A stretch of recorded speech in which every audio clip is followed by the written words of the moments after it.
I recently picked up a few Air Force 1 PEs from back in the day. I'm not too big on grabbing recently released Air Force 1s just because I feel they come in a plethora of colorways and inspirations nowadays. But then I saw that these were coming out and was interested in grabbing them, and ultimately struck out the first time on release.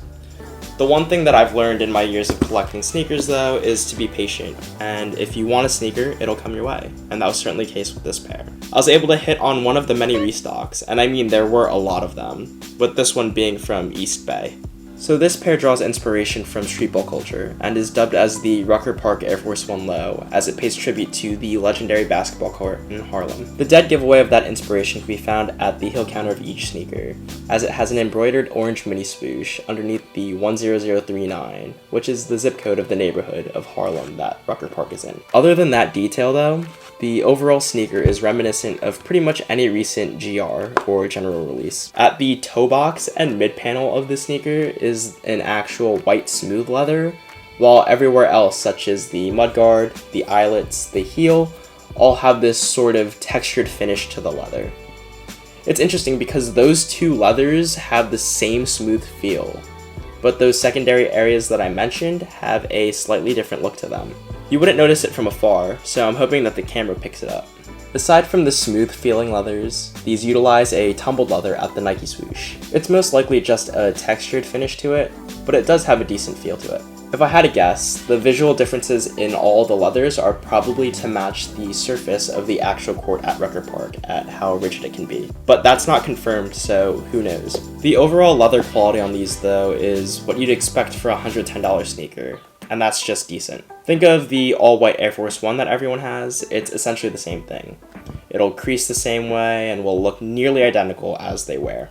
Unlike a triple white Air Force 1 though, there are contrasting orange accents that can be found at the outsole, the midsole stitching, the inner liner, the tongue tag, and all this exposed stitching throughout the shoe.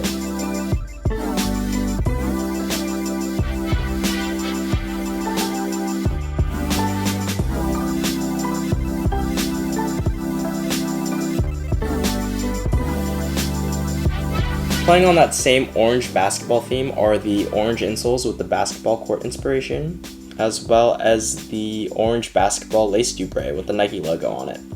Underneath the standard white laces is the tongue, which has this mesh netting to it, further drawing on the streetball theme on these. Closing out the sneaker, of course, is a standard Air Force 1 box that's been of recent years. Personally, I wish they would have done something special for the Rucker Park theme to these, but I guess this embedded card is more than enough.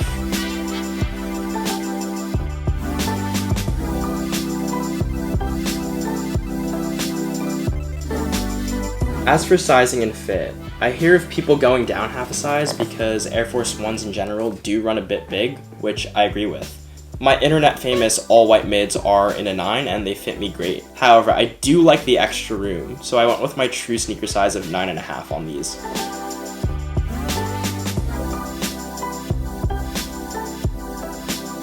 So this pair of Air Force 1s dropped in May of 2019, alongside an Air Barrage and an Air Flight 89 as part of this sort of embedded pack. I'm not too big on those pairs, but I think they're good silhouettes to run with the whole Rucker Park / streetball theme. As for my actual thoughts on these, I think they're pretty nice for being a GR. I wasn't too big on them at first. It was one of those sneakers that if I got them, cool, and if not, I'd probably just keep it moving. But then I saw this picture of Kobe wearing a similar Air Force 1 in the mid-cut and was like, okay, I'm sold on these. And the Kobe thing aside, I think this pair is perfect for any basketball fan because of how much heritage is tied behind the part, being part of the scene since all the way back in the 1950s. As for me personally, I have such fond memories playing NBA Street on my original Xbox and playing at the Rucker Park court. I've never actually been to Rucker Park, which is interesting because I'm from outside the city, but it's pretty uptown from where I'm usually at, which is also fitting because Air Force 1s are typically known as the uptowns for those that have been in the sneaker game for a while, and people that live uptown typically were the ones wearing Air Force 1s.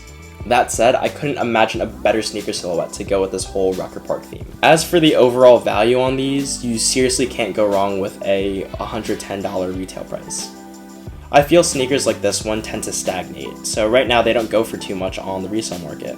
Over the years though, these will be harder and harder to come by, so definitely scoop them up while you can. If you're interested in picking up these for retail, my best advice to you guys is to just follow the various sneaker Twitter pages for restocks and you'll eventually get lucky. But that's all I have to say about this Rucker Park Air Force 1 though. Let me know what you think of this pair in the comment section below. I know these moved pretty fast, so let me know if you're able to grab a pair at retail. If not, would you grab these for resale?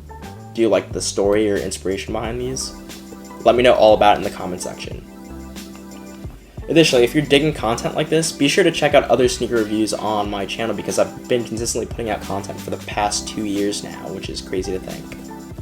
I love seeing the channel grow. I love picking up sneakers and showing them to you guys. So any sort of comments or subscriptions to the channel are greatly appreciated. Again, be sure to follow me on Instagram at StuffDylanLikes for more updates on what I've been grabbing, as it seems like it's been a lot recently.